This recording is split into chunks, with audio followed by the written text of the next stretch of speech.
This is a how-to video for making cloth face masks using a pattern developed by a nurse. Her name is Jessica Nandino. I'm going to flash the pattern URL below and include it in the notes section on the video, so don't feel like you have to scramble to write that down. There are a lot of mask patterns out there and each one has its merits. I'll hit the highlights of this one so you can decide whether or not you want to make it. It's designed to go over an N95 mask. You can kind of see the shape of it. I don't have one of those to show you, but using this in combination with an N95 mask should increase the usability window of time for that mask. It's also can just be worn up against the face for regular wear. It's designed to be adjustable and comfortable for long-term wear and sturdier than the average mask, and it should stand up to lots and lots of laundering on hot. It does not use elastic. This is great if you don't have elastic on hand. A lot of places have run out, and it also has some other advantages.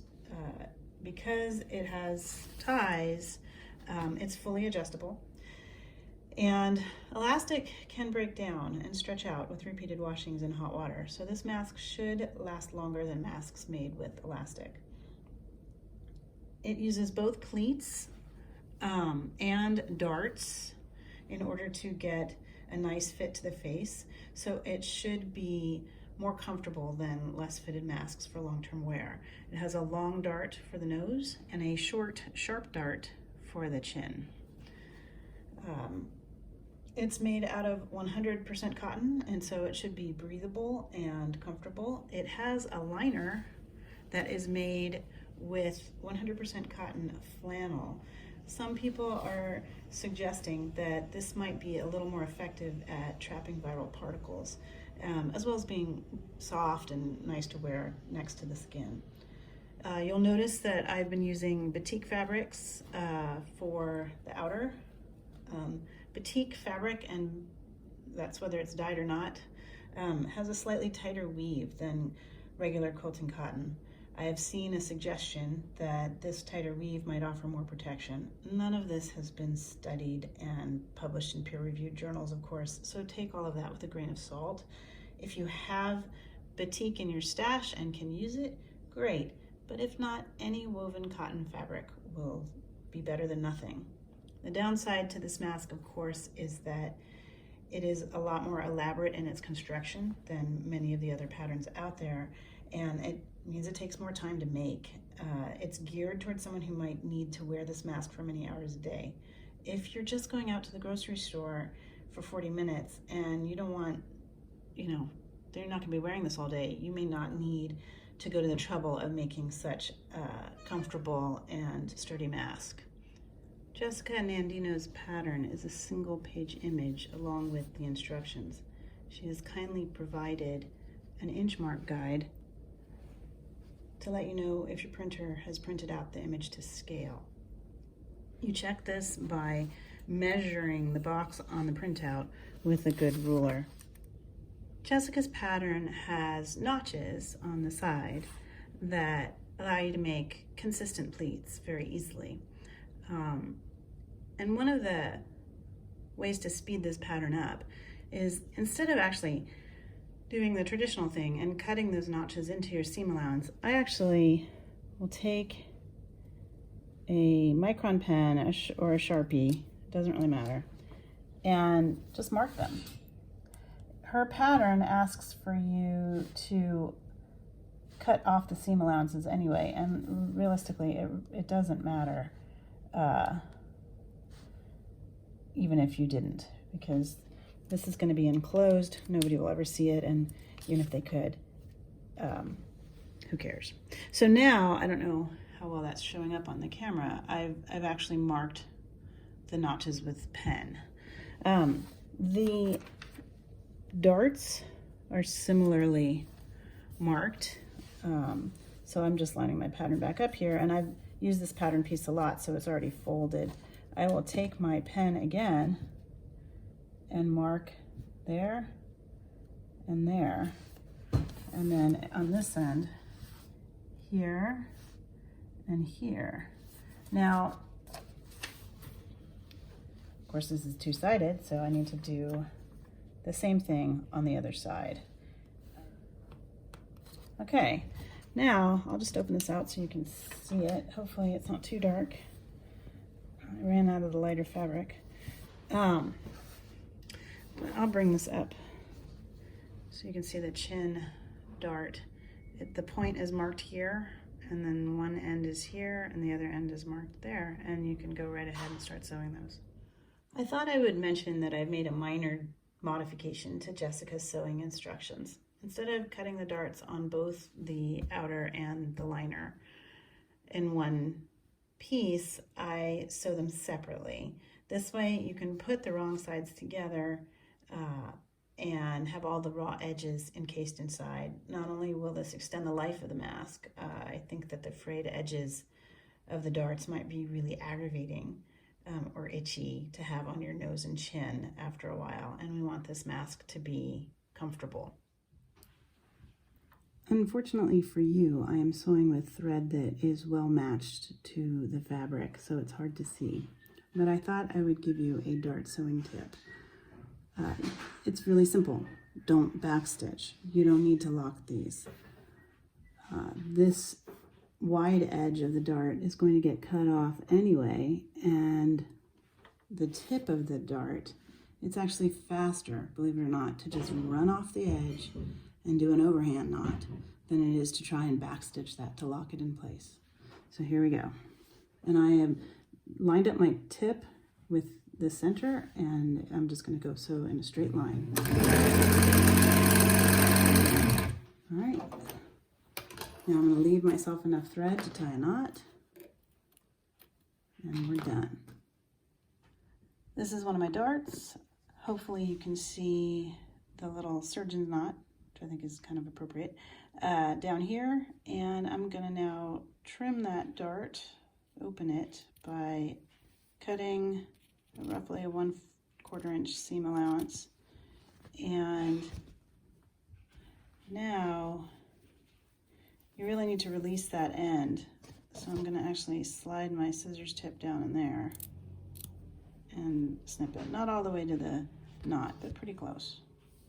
Now the liner and the exterior are pinned together, matching dart seams, so that the seam allowances are trapped on the inside. I'm going to go ahead and sew a perimeter seam so that this piece of fabric can now be treated as a single piece. Okay, so now it's time for us to make pleats. Hopefully you can see the marks that I have along the edge here. This is, by the way, the nose dart and the chin dart. And this first mark is going to be where you have a crease with the fabric from the bottom folding over to the top. So I'm going to hold it down here. I'm going to make sure that it bends right at that notch. And I'm going to take one of my handy dandy glass-headed pins. I'm using those so that you can run over them with an iron and not have the plastic head melt. All right, and that's pinned. Now I'm going to find that second mark here. I don't know if you can see it, it's right there. And that's going to be my next fold, which is there. And that is one complete pleat. And I'm going to pin that in place. And actually, once I get this pin in place, I can remove the other one, because it should hold both. Okay, now we're going to repeat that process 2 more times on this side. We're going to fold from the bottom, folding up toward the top where that notch mark is. And I'm going to place a pin.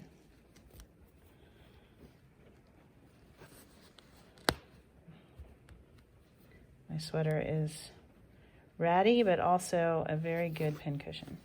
And then, I don't know if you can see, hopefully you can, the second notch, that's where the down fold is. I'll put that in place. Take another pin. Okay, so this side is properly pleated right there. I'm going to repeat the process on the other side so that they match. And then I'm going to press pretty firmly with an iron right over those pins so that the pleats are nice and flat. And I'm going to sew right over the first seam right here. I'll come back and show you what that looks like. Here we are, and both sides are pinned, and I'm now going to take my iron and press those pleats as flat as I can right over those glass-headed pins. I'm going to do the other side. I'm not worried about making it pretty. I just want to sort of flatten the pleats so that it's easy to sew over. You'll notice that the pleats are both going in the same direction, so the pocket, if you will, is all on the same side. Okay, so now those pleats have been sewn down with an additional line of sewing right along top of the 1/2 inch seam allowance from before, and it's time to trim. You don't need to be precise about this. I'm not getting out anything to measure. I'm going to cut off about half of the seam allowance. And you're going to do that all the way around, after which it's time to bind. So I'll go ahead and trim off the excess seam allowance, and I'll come back. Okay, so it's time to bind this thing, which will also form the ties. There are a couple of ways you can do this.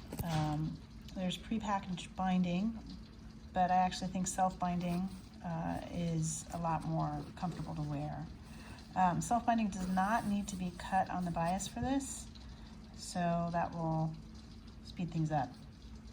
The binding that I'm using is 1.5 inches wide. You will need 2 pieces of binding that are 3 to 4 inches long. That's and 2 pieces of binding that are about 48 inches long. If you are using quilting cotton or batiks, your fabric width is probably about 42 inches long. So for each mask, you'll want to cut 3 full width cuts of your fabric, each 1.5 inches wide. On that third cut, you're going to cut it up. You'll hack off about 7 inches to bind the sides of the mask, and then join 7 or 8 inches of it each to tack on the ends of the other 2 full width cuts. Obviously, you'll have some leftovers, so if you're making multiple masks, you don't always need to cut 3 full widths for binding, because you can use that third strip for at least 2 masks. So it happens that the batik that I've been using is designed for quilt backings. It's 108 inches wide, so I actually don't need to piece anything at all. And I'm going to be making use of a little contraption. I don't know, you can see here that I have a piece of this binding. Let me move my camera. Move this out of the way. Piece of my binding that's already been folded and pressed, and I used a binding maker in order to get that to happen, and I'll show you how that works. I happen to own 2 of these, and one of them was the correct size. I was just really lucky. So you start by cutting the tip of your binding fabric on the diagonal so you can feed it through. Here, I'm gonna, and don't bother cutting off the selve edge, because you're just going to discard this part of the fabric anyway, so there's no point in wasting.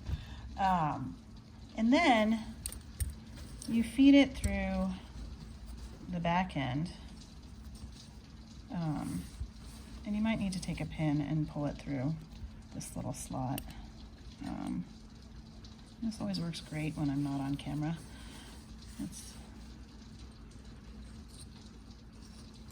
I don't know if you can see, but there's a little tip of fabric coming out the end, and lo and behold, as I tug on it, it starts coming out and folding up. Now, what I want is to make sure it's feeding in evenly, but I'm going to flip this around,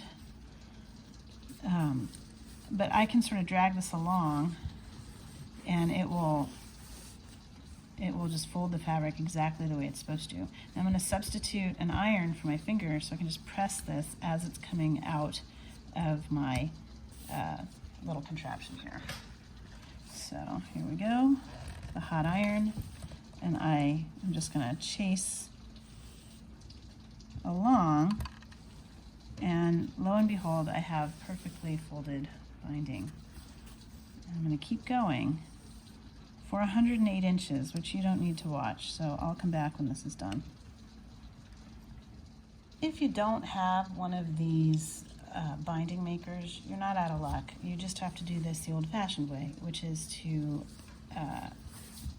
fold your fabric lengthwise and press that crease, and then open that up again, and then fold it on one side to meet the crease and iron, and then fold it on the other side and meet the crease and then iron.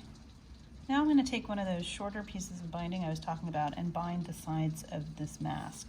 The first step is to flip the mask over so that the inside is facing you, and you're going to take one of the raw edges of your binding strip and line it up with the raw edge of your pleated side and pin it in place. Now what we're going to do is we're going to sew just to the right of that convenient little fold that you will use as your guide. Okay, so we have sewn a seam right here, and we're going to let the fabric do what it wants, which is to fold over this way, and now fold over again to bind the edge. At this point, I'll pin down the binding like this, edge stitch right here, and then this pleated side will be bound. Okay, so I've bound both sides. I'm now going to trim one side. I left that to show you, and bind the top and bottom. So I'm just trimming along the same line that the seam is going. Just trim it flush.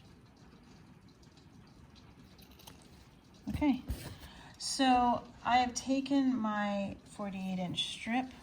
I found the middle and pressed a crease in it just as a frame of reference, and I'm going to match that crease up with the dart seam and do the same thing I did before, which is I'm only going to sew the inside from the edge of the mask. I'll come back when that is all attached. Okay, so just as before, I've sewn the seam. I don't know if it shows up right there, and I'm gonna roll this to the front side and pin in place.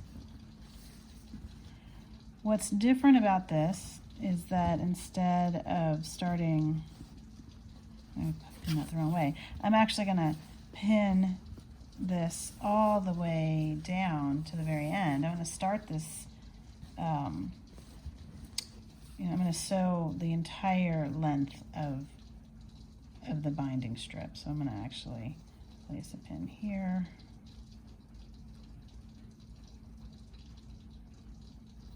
And I'm going to sew the full length from one end of the binding strip to the other to completely encase the top seam and create the tie at the same time. And then I'm going to repeat the whole process for the nose end, the nose side, and the mask will be done. And there we have it. Another mask that should be able to stand up to lots of laundering and yet still be comfortable to wear and cover an N95 mask if you're wearing one. I hope this tutorial has been helpful.